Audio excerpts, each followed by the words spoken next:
नमस्कार। परम आदरणीय प्रधानमंत्री जी, मंत्री परिषद के माननीय सदस्यगण, अन्य आमंत्रित महानुभाव, यूनियन बजट 2021 में हेल्थ सेक्टर संबंधी अनेकों महत्वाकांक्षी घोषणाएं की गई हैं। उनके क्रियान्वयन संबंधी वेबिनार में हम मंत्रालय की ओर से आप सबका हार्दिक स्वागत करते हैं। परम आदरणीय प्रधानमंत्री जी से अनुरोध है कि वे अपने आशीर्वचनों से हमें कृतार्थ करें। परम आदरणीय प्रधानमंत्री जी। नमस्कार। ये जो कार्यक्रम थोड़ा आपको विशेष लगता होगा, इस बार बजट के बाद हमने तय किया कि बजट में जो चीजें तय की गई हैं, उन्हीं चीजों को लेकर के अलग अलग सेक्टर जिनका इस बजट की प्रावधानों से सीधा संबंध आता है, उनसे विस्तार से बात करें और 1 अप्रैल से जब नया बजट लागू हो तो उसी दिन से सारी योजनाएं भी लागू हों, सारी योजनाएं आगे बढ़े और फरवरी और मार्च इसका भरपूर उपयोग इस तैयारी के लिए किया जाए। बजट जब हमने पहले की तुलना में करीब 1 महीना प्रीपोन किया हुआ है, तो हमारे पास 2 महीने का समय है। उसका मैक्सिमम लाभ हम कैसे लें, और इसलिए लगातार अलग अलग क्षेत्र के लोगों से बात हो रही है। कभी इंफ्रास्ट्रक्चर के संबंधित सबसे बात हुई, कभी डिफेंस सेक्टर से संबंधित सबसे बात हुई। आज मुझे हेल्थ सेक्टर के लोगों से बात करने का मौका मिला है। इस वर्ष के बजट में हेल्थ सेक्टर को जितना बजट आवंटित किया गया है वो अभूतपूर्व है।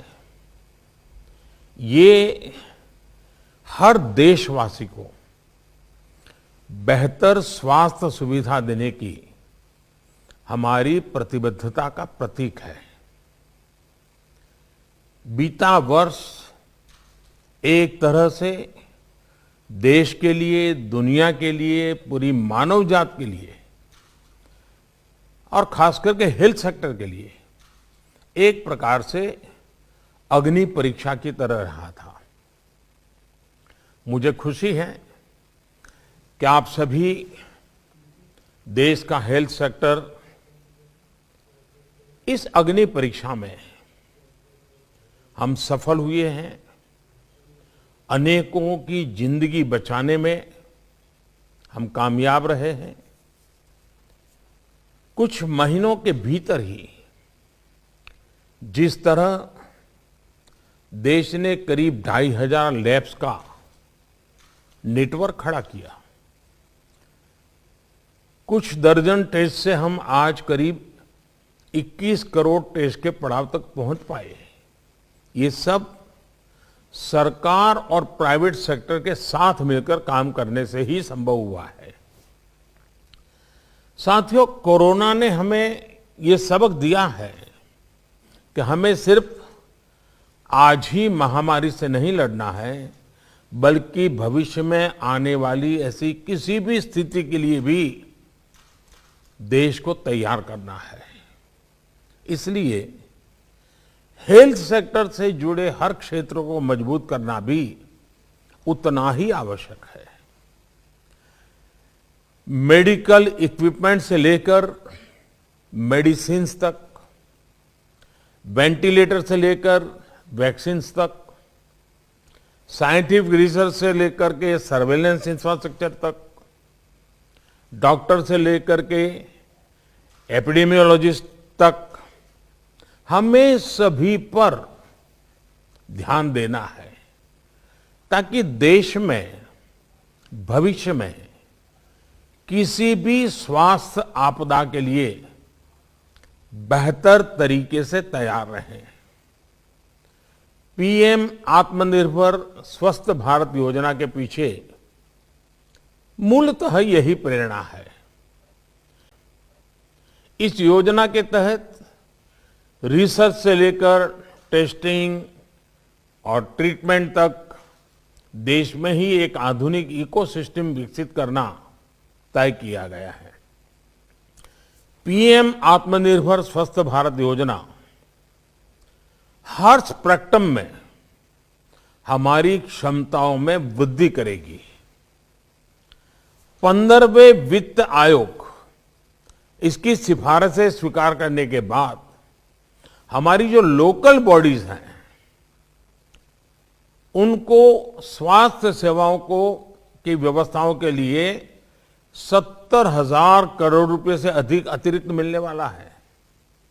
यानी सरकार का जोर सिर्फ हेल्थ केयर में निवेश पर ही नहीं है, बल्कि देश के दूर-दराज वाले इलाकों तक हेल्थ केयर को पहुंचाने का भी है। हमें यह भी ध्यान रखना है कि हेल्थ सेक्टर में किया गया निवेश स्वास्थ्य ही नहीं बल्कि रोजगार के अवसर भी बढ़ाता है। साथियों, कोरोना के दौरान भारत के हेल्थ सेक्टर ने जो मजबूती दिखाई है, अपने जिस अनुभव और अपनी शक्ति का प्रदर्शन किया है, उसे दुनिया ने बहुत बारीकी से नोट किया है। आज पूरे विश्व में भारत के हेल्थ सेक्टर की प्रतिष्ठा और भारत के हेल्थ सेक्टर पर भरोसा एक नए स्तर पर पहुंचा है। हमें इस भरोसे को ध्यान में रखते हुए भी अपनी तैयारियां करनी है। आने वाले समय में भारतीय डॉक्टरों की डिमांड विश्व में और ज्यादा बढ़ने वाली है और कारण है ये भरोसा। आने वाले समय में भारतीय नर्सेज, भारतीय पैरामेडिकल स्टाफ की डिमांड पूरी दुनिया में बढ़ेगी। आप लिख करके रखिए। इस दौरान भारतीय दवाइयां और भारतीय वैक्सीनों ने एक नया भरोसा हासिल किया है। इनकी बढ़ती डिमांड के लिए भी हमें अपनी तैयारी करनी होगी। हमारे मेडिकल एजुकेशन सिस्टम पर भी स्वाभाविक रूप से लोगों का ध्यान जाएगा, उस पर भरोसा बढ़ेगा। आने वाले दिनों में दुनिया के और देशों से भी मेडिकल एजुकेशन के लिए, भारत में पढ़ाई करने के लिए विद्यार्थियों के आने की संभावना भी बढ़ने वाली है और हमें इसे प्रोत्साहित भी करना चाहिए। कोरोना के दौरान हमने वेंटिलेटर और अन्य सामान बनाने में जो महारत हासिल कर ली है, इसकी वैश्विक डिमांड पूरी करने के लिए भी भारत को तेजी से काम करना होगा। क्या भारत ये सपना देख सकता है कि दुनिया को जिस जिस आधुनिक मेडिकल इक्विपमेंट की आवश्यकता है वो कॉस्ट इफेक्टिव कैसे बने, भारत ग्लोबल सप्लायर कैसे बने और एफोर्डेबल व्यवस्था होगी, सस्टेनेबल व्यवस्था होगी, यूजर फ्रेंडली टेक्नोलॉजी होगी। मैं पक्का मानता हूं दुनिया की नजर भारत की तरफ जाएगी और हेल्थ सेक्टर में जरूर जाएगी। साथियों, सरकार का बजट निश्चित तौर पर एक कैटेलिक एजेंट होता है, लेकिन बात तभी बनेगी जब हम सब मिलकर के काम करेंगे। साथियों, स्वास्थ्य को लेकर हमारी सरकार की अप्रोच पहले की सरकारों की सोच से जरा अलग है। इस बजट के बाद आप भी ये सवाल देख रहे होंगे जिसमें स्वच्छता की बात होगी, पोषण की बात होगी, वेलनेस की बात होगी, आयुष का हेल्थ प्लानिंग होगा। ये सारी चीजें एक होलिस्टिक अप्रोच के साथ हम आगे बढ़ा रहे हैं। यही वो सोच है जिसकी वजह से पहले हेल्थ सेक्टर को आमतौर पर टुकड़ों में देखा जाता था और टुकड़ों में ही उसको हैंडल किया जाता था। हमारी सरकार हेल्थ इश्यूज को टुकड़ों के बजाय एक होलिस्टिक तरीके से, एक इंटीग्रेटेड अप्रोच की तरफ से और एक फोकस तरीके से देखने का प्रयास कर रही है। इसलिए हमने देश में सिर्फ ट्रीटमेंट ही नहीं, वेलनेस पर फोकस करना शुरू किया है। हमने प्रिवेंशन से लेकर क्योर तक एक इंटीग्रेटेड अप्रोच अपनाई है। भारत को स्वस्थ रखने के लिए हम 4 मोर्चों पर एक साथ काम कर रहे हैं। पहला मोर्चा है बीमारियों को रोकने, मतलब कि प्रिवेंशन ऑफ इलनेस और प्रमोशन ऑफ वेलनेस। स्वच्छ भारत अभियान हो, योग पर फोकस हो, पोषण से लेकर गर्भवती महिलाओं और बच्चों को समय पर सही केयर और ट्रीटमेंट हो, शुद्ध पीने का पानी पहुंचाने का प्रयास हो, ऐसे हर उपाय इसका हिस्सा है। दूसरा मोर्चा गरीब से गरीब को सस्ता और प्रभावी इलाज देने का है। आयुष्मान भारत योजना और प्रधानमंत्री जन औषधि केंद्र जैसी योजनाएं यही काम कर रही हैं। तीसरा मोर्चा है हेल्थ इंफ्रास्ट्रक्चर और हेल्थ केयर प्रोफेशनल्स की क्वांटिटी और क्वालिटी में बढ़ोतरी करना। बीते 6 साल से एम्स और इस स्तर के दूसरे संस्थानों का विस्तार देश के दूर सुदूर के राज्यों तक किया जा रहा है। देश में ज्यादा से ज्यादा मेडिकल कॉलेज बनाने के पीछे भी यही सोच है। चौथा मोर्चा है समस्याओं से पार पाने के लिए मिशन मोड पर, फोकस तौर पर और समय सीमा में हमें काम करना। मिशन इंद्रधनुष का विस्तार देश के आदिवासी और दूर दराज के इलाकों तक किया गया है। देश से टीबी का खिलाफ जंग और टीबी को खत्म करने के लिए दुनिया ने 2030 का टारगेट रखा है। भारत ने 2025 तक का लक्ष्य रखा है। और मैं चाहूंगा कि टीबी की तरफ से इस समय विशेष ध्यान इसलिए देने के लिए मैं कहूंगा कि टीबी भी एक प्रकार से इन्फेक्टेड पर्सन के ड्रॉपलेट से ही फैलती है। टीबी की रोकथाम में भी मास्क पहनना, अर्ली डायग्नोसिस और ट्रीटमेंट, ये सारी बातें अहम है। ऐसे में कोरोना काल में जो हमें अनुभव मिला है, जो एक प्रकार से हिंदुस्तान के कॉमन मैन तक पहुंच चुका है, अब उसी हमारी प्रैक्टिसेस को हम टीबी के क्षेत्र में भी उसी मोड में काम करेंगे तो टीबी से जो हमें लड़ाई लड़नी है बहुत आसानी से हम जीत सकते हैं। और इसलिए कोरोना का एक्सपीरियंस, कोरोना के कारण जन सामान्य में जो जागृति आई है, वो बीमारी से बचने में भारत के सामान्य नागरिक ने जो योगदान दिया है, उन सारी चीजों को देख करके लगता है कि इसी मॉडल को आवश्यक के सुधार के साथ, एडिशन ऑल्टरनेशन के साथ अगर हम टीबी पर भी लागू करेंगे तो 2025 का टीबी मुक्त भारत का सपना हम पूरा कर सकते हैं। इसी तरह आपको याद होगा हमारे यहाँ खास करके उत्तर प्रदेश में गोरखपुर वगैरह जो क्षेत्र हैं, जैसे पूर्वांचल भी कहते हैं, उस पूर्वांचल में दिमागी बुखार से हर वर्ष हजारों की तादाद में बच्चों की दुखद मृत्यु हो जाती थी। भारत के संसद में भी उसकी चर्चा होती थी। एक बार तो इस विषय पर चर्चा करते हुए हमारे वर्तमान उत्तर प्रदेश के मुख्यमंत्री योगी जी बहुत रो पड़े थे उन बच्चों की मरने की स्थिति देख करके। लेकिन जब से वो वहां मुख्यमंत्री बने, उन्होंने एक प्रकार से फोकस एक्टिविटी की, पूरी तरह जोर लगाया। आज हमें बहुत आशास्पद परिणाम मिल रहे हैं। हमने दिमागी बुखार को फैलने से रोकने पर जोर दिया, इलाज की सुविधाएं बढ़ाई, तो इसका अब असर भी देख रहा है। साथियों, कोरोना काल में आयुष से जुड़े हमारे नेटवर्क ने भी बेहतरीन काम किया है। ना सिर्फ ह्यूमन रिसर्च को लेकर बल्कि इम्यूनिटी और साइंटिफिक रिसर्च को लेकर भी हमारा आयुष का इंफ्रास्ट्रक्चर देश के बहुत काम आया है। भारत की दवाओं और भारत की वैक्सीन के साथ साथ हमारे मसालों, हमारे काढ़े का भी कितना बड़ा योगदान है, ये दुनिया आज अनुभव कर रही है।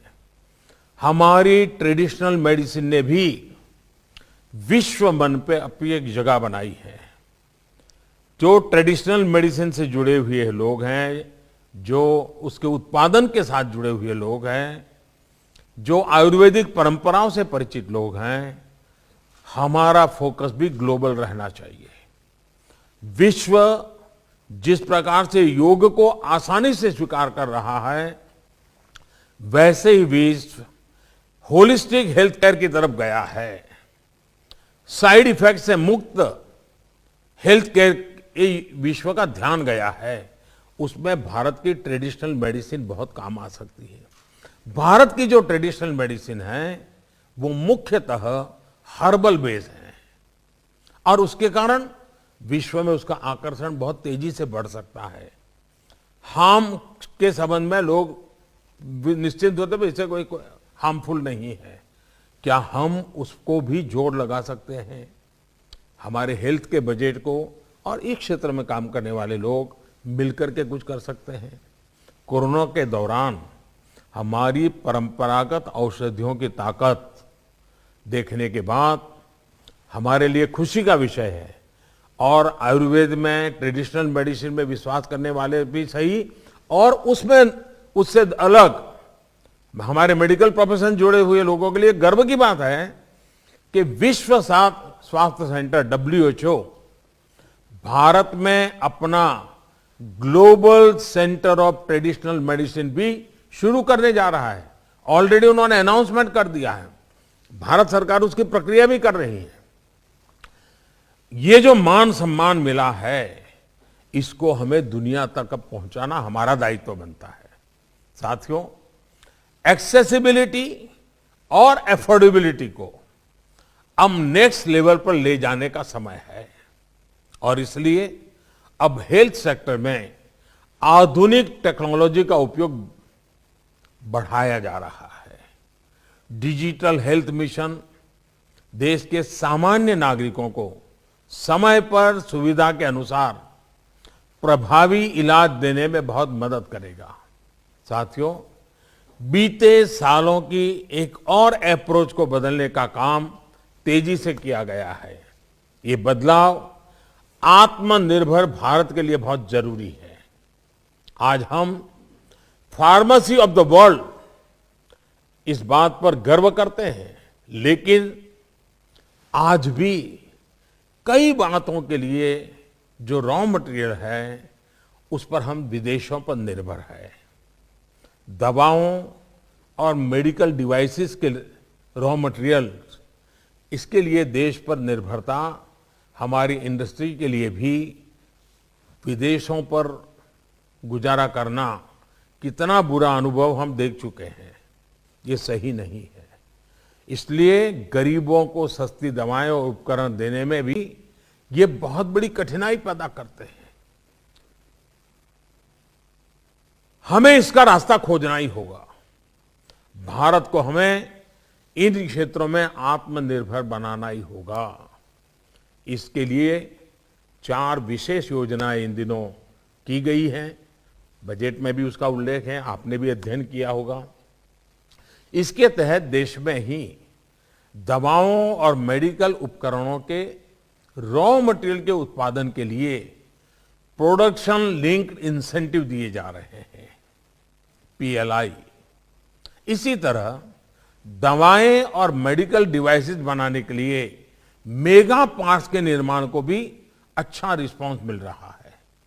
साथियों, देश को सिर्फ लास्ट माइल हेल्थ एक्सेस ही नहीं, लेकिन हमें हिंदुस्तान के हर कोने में, दूर दराज के क्षेत्रों में, जैसे हमारे यहाँ जब इलेक्शन होता है तो रिपोर्ट आती है कि एक मतदाता था, वहां भी पोलिंग बूथ लगा।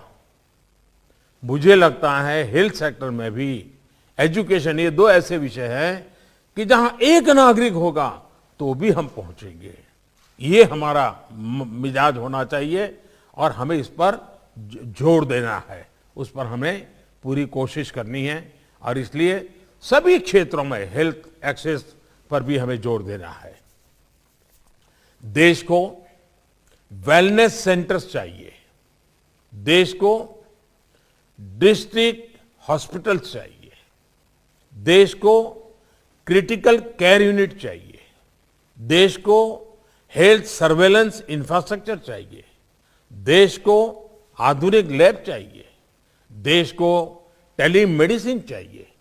हमें हर स्तर पर काम करना है, हर स्तर को बढ़ावा देना है। हमें यह सुनिश्चित करना है कि देश के लोग, चाहे वो गरीब से गरीब हो, चाहे वो सुदूर इलाकों में रहते हो, उन्हें बेस्ट पॉसिबल ट्रीटमेंट मिले और समय पर मिले। और इन सभी के लिए जब केंद्र सरकार, सभी राज्य सरकारें, स्थानीय निकाय और देश का प्राइवेट सेक्टर मिलकर काम करेंगे तो बेहतर नतीजे भी मिलेंगे। प्राइवेट सेक्टर पीएम जय में हिस्सेदारी के साथ साथ पब्लिक हेल्थ लेबोरेटरीज का नेटवर्क बनाने में पीपीपी मॉडल को भी सपोर्ट कर सकता है। नेशनल डिजिटल हेल्थ मिशन नागरिकों के डिजिटल हेल्थ रिकॉर्ड और दूसरी कटिंग एज टेक्नोलॉजी को लेकर भी साझेदारी हो सकती है। मुझे विश्वास है कि हम सभी मिलकर एक मजबूत साझेदारी के रास्ते निकाल पाएंगे, स्वस्थ और समर्थ भारत के लिए आत्मनिर्भर समाधान तलाश कर पाएंगे। मेरा आप सबसे आग्रह है कि ये हम जो एक स्टेक होल्डर्स के साथ इस विषय के जो ज्ञाता लोग हैं उनके साथ जो चर्चा कर रहे हैं, बजट जो आना था आ गया है। बहुत सी आपकी अपेक्षाएं होगी, वो शायद इसमें नहीं होगा, लेकिन उसके लिए ये कोई आखिरी बजट नहीं है, अगले बजट में देखेंगे। आज तो जो बजट आया है इसका तेज गति से ज्यादा और जल्दी से जल्दी हम सब मिलकर इंप्लीमेंटेशन कैसे करें, व्यवस्थाएं कैसे विकसित करें, सामान्य मानवी तक पहुंचने में हम तेजी कैसे लाएं। मैं चाहूंगा कि आप सबका अनुभव, आपकी बातें आज भारत सरकार को बजट के बाद, हम पार्लियामेंट में तो चर्चा करते हैं, पहली बार बजट की चर्चा संबंधित लोगों से हम कर रहे हैं। बजट के पूर्व चर्चा करते हैं तब सुझाव की होती है, बजट के बाद चर्चा करते हैं तब समाधान की होती है। और इसलिए आइए हम मिलकर के समाधान निकालें, हम मिलकर के बहुत तेज गति से आगे बढ़े और हम सब मिलकर के चले। सरकार और आप अलग नहीं है, सरकार भी आप ही की है और आप भी देश के लिए ही हैं। हम सब मिलकर के देश के गरीब से गरीब व्यक्ति को ध्यान में रखते हुए हम सब मिलकर के हेल्थ सेक्टर का उज्जवल भविष्य, तंदुरुस्त भारत के लिए हम सब इस बात को आगे बढ़ाएंगे। आप सबने समय निकाला है, आपका मार्गदर्शन बहुत काम आएगा, आपकी सक्रिय भागीदारी बहुत काम आएगी। मैं फिर एक बार आपने समय निकाला इसलिए आपका आभार व्यक्त करता हूं और आपके मूल्यवान सुझाव हमें आगे ले जाने में बहुत काम आएंगे। आप सुझाव भी देंगे, साझेदारी भी करेंगे, आप अपेक्षाएं भी करेंगे, जिम्मेदारी भी उठाएंगे। इसी विश्वास के साथ बहुत बहुत धन्यवाद। हम सब माननीय प्रधानमंत्री जी का हार्दिक धन्यवाद करते हैं। आपने हमें अनेक महत्वपूर्ण परामर्श और दिशा निर्देश दिए हैं। इन सब का क्रियान्वयन हम तीव्र गति से और पूरी प्रतिबद्धता से करेंगे। हम पुनः आपका हार्दिक धन्यवाद करते हैं। माननीय महानुभावगण, अब नमस्कार, मैं हूं मानक गुप्ता। अगर आपको हमारा ये वीडियो पसंद आया हो तो इसे लाइक और शेयर जरूर करें और हाँ, हमें सब्सक्राइब और फॉलो करना ना भूलें ताकि आप देश और दुनिया की कोई खबर मिस ना करें। तो जुड़े रहिए हमारे साथ और देखते रहिए न्यूज 24।